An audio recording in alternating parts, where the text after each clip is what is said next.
10 বার দরুদ শরীফ আল্লাহুম্মা সাল্লি আলা মুহাম্মাদ ওয়া আলা আলি মুহাম্মাদ, যেটা আছে দরুদ ইব্রাহিম, এটা পড়তে পারেন, অথবা ছোট করে পড়তে পারেন আল্লাহুম্মা সাল্লি ওয়া সাল্লিম আলা নবিয়িনা মুহাম্মদ, এটা পড়লেও হবে, অথবা আল্লাহুম্মা সাল্লি আলা মুহাম্মাদ ওয়া সাল্লিম, এতটুকু করলেও ইনশাআল্লাহ হক আদায় হয়ে যাবে। 10 বার যে ব্যক্তি দরুদ পড়ে সকালে সন্ধ্যায়, নবী সাল্লাল্লাহু আলাইহি ওয়াসাল্লাম তার জন্য পরকালে সুপারিশ করবেন ইনশাআল্লাহ।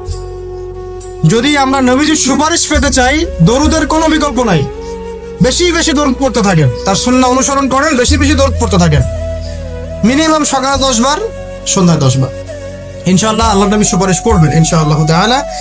আরেকটা আছে রাদিতু বিল্লাহি রাব্বান ওয়া বিল ইসলামি দীনান ওয়া বি মুহাম্মাদিন সাল্লাল্লাহু আলাইহি ওয়াসাল্লাম নবিয়্যা। এর একটা বড় ফজিলত আছে।